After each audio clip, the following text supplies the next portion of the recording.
阿尼玛卿，阿尼玛卿，出人为谁？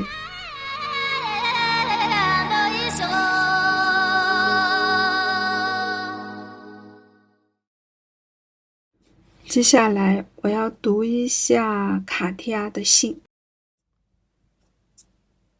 亲爱的韦瑟，我从已经封城41天的巴黎写这封信给你。你请我为你的诗集写一段关于阿尼玛卿的文字，我义不容辞地答应，并感到无比荣幸。你我共享许多美好的回忆，包括多次在中国及土伯特的聚会，以及2次一起朝圣的旅程。2018年，我们一起转了阿尼玛卿雪山。不过，我今天想跟你分享我首次转这座山的回忆。在我4次转这座山的经验中，这第一次在我心中留下了最深刻及温柔的记忆。它启发了之后多次的在土伯特不同神山的转山旅程。由于我出生在欧洲最高峰，即法国勃朗峰下的夏姆里市，身为高山之旅，我命中注定会对土伯特的高山感兴趣。之后又成为人类学家以及土伯特文化的专家。我一直想理解藏人与高山之间的关系。山在土伯特的风景中无处不在。土伯特的山含有坚不可摧，连历史或全球化甚至地球暖化都无法破坏的宗教含义。爬到山的顶端其实并不是高山人民喜好的活动。勃朗峰的山峰到了1786年才被2个登山者征服，而且是被一笔丰厚的奖金承诺所驱动。在土伯特，人们也不爬山，人们转山是为了朝圣，为了表达他们对山的崇敬，也期望得到物质上的帮助以及精神上的洗礼。山既是神的居所，也是神本身。1990年为马年，在藏历上是转阿尼玛卿山最吉祥的一年，传说中也是转山能获得最多功德的一年。阿尼玛卿是一群在土伯特安多省的雪山山脉，山下是肥草牧场，为牦牛和绵羊的领土，也是旱獭和日渐减少的喜马拉雅属兔的家乡。这个地区以当地的牧民闻名，威风凛凛及彪悍的果洛人让旅行者又惶恐又着迷。这也是为什么几个世纪以来，阿尼玛卿区域受到保护，多数时候避免了外面的入侵。因此，当我1990年第一次转山时，我对阿尼玛卿转山所掌握的信息，只有1926年约瑟夫·洛克访问果洛酋长时留下的证词。当时我只知道转山需要7天，得带自己的食物及帐篷和睡袋。我当时也读了许多旅行者关于果洛人的故事，心里既恐惧又兴奋。旅途中，我在公共汽车上遇到一位年轻的商人吃任，他成了我的旅行伙伴。跟一位西方女人一起转山，对他来说或许是件有趣的事。而当我们背着沉重的行李转山时，遇到了很多骑马的果洛牧民，他们很快决定帮我们把行李放在他们的马匹上。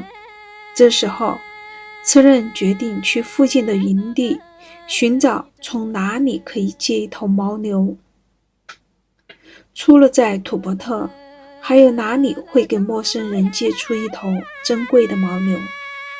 这头牦牛给了我们很大的帮助，不过没有训练过牦牛的人应该无法想象该如何驯服它。牦牛或许猜测到我们是从城市来的，就甩掉了背上的马铃薯，或是选择在水中散步，或更想去更绿的草地吃草。这头牦牛把我们折磨死了，而我们因为不会用打火机在牦牛粪上点火，我们的伙食仅限于吃风干的牦牛肉。在我们第4天露营时，当次任还在尝试点火，我正准备空肚子入睡时，又有一群果洛人出现了。他们同样热心地提出协助的建议，也邀请我们加入他们的营队。不过，我对土伯特人浪漫的幻想，随着这些果洛人直接用喷火器点火消失了。那天我们点着了火，但用的是汽油、木头、牦牛粪以及火柴。我给这头牦牛起名贾朗，因为它有着漂亮的犄角和乌黑的毛发。那天，贾朗应该把他要征服人类的梦想忘在了脑后。总之，也许是他费力地驮着鞍鞯，不得不和所有牦牛一并前行。在1990这一年，所有的朝圣者，所有的牧民都是从他们的营地赶来的。有些人用了很多天，骑着马，率领着他们的一部分牛群。土伯特认识传统上的土伯特，虽说这冰雪之国经历了急剧的变化，而我能看到的也只是外来人擅自闯入这一幕。这个队伍里的每个人以自己的速度前行，每个人身后都跟着一位牧民，为我们指明帐篷所在地，就在首领的帐篷旁边。每日徒步旅程不尽相同，时不时在某些具有宗教力量和特殊象征意义的地方停下来，通常是在山口处。每个牧民把自己死去的良马的头颅摆放在阿里马钦的马场，期望得到另一匹骏马。在象征地狱这死亡之所的洞口，朝圣者们将自己悬挂在峭壁突出的石头上，之后在岩石之间的狭隘通道里爬行，借此来测量自己的罪孽。所有的土伯特人都知道，这样做可以帮助他的意识到达中阴，即处于死亡和再生之间的中间状态。他们绕着刻有雪域守护神的圣观世音星咒的石墙行走，背负着沉重的石头，以表示对父母恩情的感谢。他们挂起象征好运的祷告旗幡，他们在杀死了一条蛇，或者一头熊，或者一只雪豹之类，会将忏罪敬业的祈求刻在石头上，然后把石头摆放好。接待我们的牧民有一个很有意义的名字，他叫骏马。难道还能找到另一个比这更好的名字吗？当夜晚降临，我们只需撑起我们的帐篷，因为这顶帐篷很容易安装，得到了牧民们的欣赏。这一点是我俩在这种环境中唯一的优势。我到现在还常常想念这些牧民，他们欢迎我，如同我属于他们。他们给我吃土伯特的食物，用酥油、奶酪、糖、蕨麻等做成的退、面饼及糌粑。他们把他们的文化与传统教给我。发现新的世界，认识新的人，研究在高的海拔之地走路，这些爱好我一直保留。这些步行的日子是寂静的日子，身体与心灵和谐的震动。那是一个朝圣之夜。当银河系如此之近，以至于我似乎可以触摸到它时，我感到无法形容的幸福。我完全的属于这个世界，这个世界也属于我。到晚上我会写记录。次任问我要了纸和笔，他非常好奇，并不停地向我们的伙伴骏马等牧人提出问题。每天晚上我看见他写字，问他也无法知道他写的是什么。日复一日，他写得越来越长。到朝圣的最后，也许因为朝夕相处使我们的关系变得比较亲密，所以他送给我这段文字：礼尚往来，亲爱的韦瑟，我想跟你分享次任那绚丽多彩的转山经验，如宋词一般。这里的风景如此优美，穿过无垠的昂雪草原，有着无数野鹤之翅的地方，豁达豪迈之感油然而生。如果有人问我为何而生，源自这风光旖旎的万千美妙，诸多神奇。那是风华正茂的年纪，有着猛虎般的傲骨和巨象般的姿态。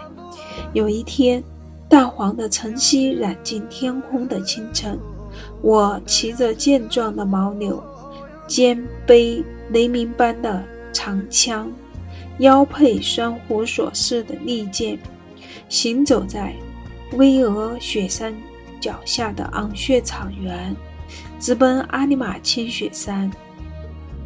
草地上遍地放牧的牛羊，犹如夜空中布满的星辰。因为此时正值秋季，烂漫的雪花如姹紫嫣红，宛若置身于人间仙境。目光所及之处，皑皑的雪峰直插云端，洁白的云朵如面如许。在山脚下，清澈的河流一泻千里，美轮美奂。面对大自然的鬼斧神工，我问道：你是不是亘古雪山呢？我从未目睹过雪域的雪山，你是不是亘古雪山？你拥有雪域的魂魄，拥有民族的本性。我是雪域之子，我深爱着你，永不改变。从此我不会离你而去，将会与你同在。哦，不，我必须离开，去学习人类文明的精华，来铸造你的文化宝库。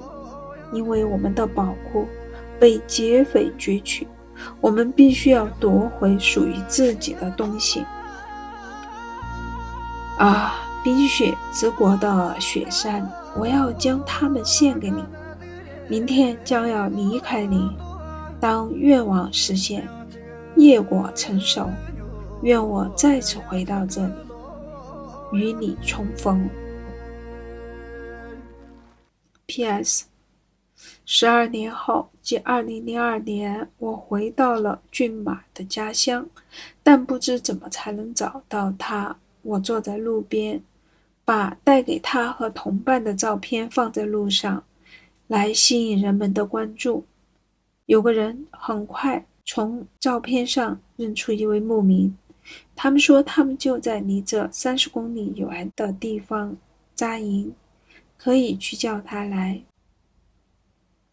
骑着他的铁马，他很快跟华丹一位朝圣时的伙伴回来了。华丹告诉我，骏马的妻子去世了。由于在土伯特，人们不送死者的照片，华丹返回营地时带走了所有的照片，除了拉姆的。卡提亚，2020年4月30日。